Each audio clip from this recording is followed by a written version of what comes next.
And as you saw there, it's time now for us to talk about some traditions here with Diwali. And my guest is Pandit Rudra Sharma, no stranger to the program at all. Pandit, namaste. Namaste. And so good to have you. We're talking about some of the symbols, but before we do that, I know you wanted to talk about the 5 days of Diwali.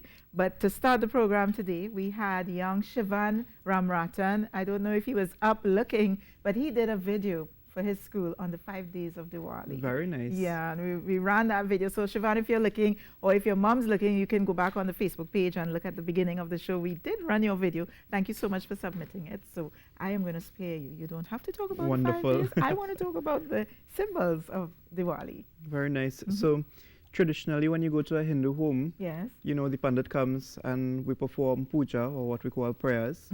And many times one would sit in the audience and look on, and they would always see the Pandit saying, here, well, okay, take this and put it there. Yeah. But we never really truly understand what's really going on. Right. So just to clarify some of those things, firstly, when we do puja, the first thing that we do is we offer water. So in our lota here, we have some water.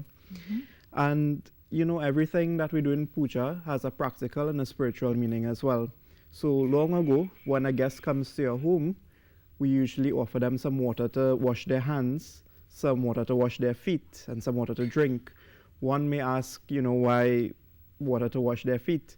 You know, long ago we didn't have cars, vehicles, and we didn't have pitch roads, so it's dirt road. Right. So you had to wash off the mud dust, before you come yes. inside, right? Yeah. And that's the practical aspect of it. You know, there's a saying, Matri Devo Bhava, Pita Devo Bhava, Atiti Devo Bhava. It means our mother is our first God, our father is our second God. And Atiti Devo Bhava, it means when a guest comes to your home, they become like God as well. So we treat them as God.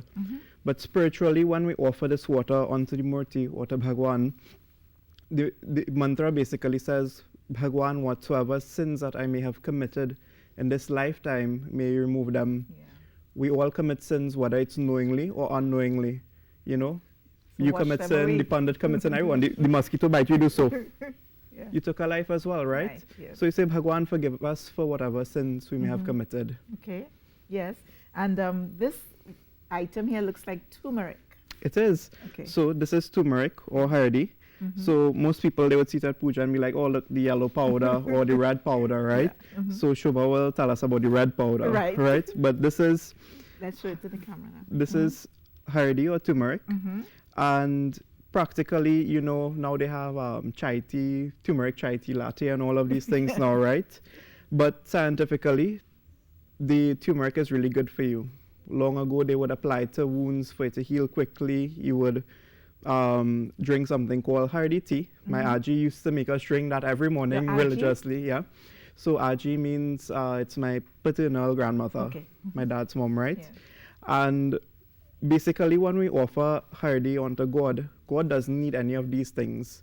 But when we offer it, we say, Bhagwan, so too as this hardi has these healing properties, whatsoever sicknesses, diseases, or ailments that may plague my body or plague my mind, may you remove all of them. Right. And the nut that we're seeing here. So this is called betel nut Right. or supari. Do you get that in Trinidad and Yeah, we Tobago? do. So we Okay. it's actually a tree. There's usually like a little husk around it. It's probably like this big. When it falls off the tree, you husk it, and inside is this thing we call betel nut, right? You could probably try to bite this after the show, right? So it's edible? Yes and no. You can't bite it just like that. But scientifically, if you grate this in water, Right. it aids in digestion. Okay. So you grate it in some water and you drink it, it aids in digestion. But when we do puja and we offer it onto the Bedi, in my opinion, it's one of the more important things that we do. Because at the end of the mantra, it says, Bharave Janmani Janmani. It says, Bhagwan, may you not only bless us today, tomorrow, next week, next month, but bless us Janmani Janmani. It means bless us birth after birth. So, you know, we may be born in a beautiful country like Trinidad and Tobago. This is so beautiful, Pandit Sharma. And so you're saying that this weekend, in every Hindu home, you'd find one of Definitely. these. Yeah. All three actually All in three. puja, among the other items. Yeah. Yeah. Well, thank you once again for coming and sharing this with us. It's always a pleasure to have you. And you know you're no Likewise. stranger to us. Shobha is going to be coming up later on in the program. We're going to be talking about Hindu women from a younger female perspective. Definitely. And how they celebrate Diwali. So stay with us. It's Diwali on now. And we're having a wonderful spirited morning. Stay with us.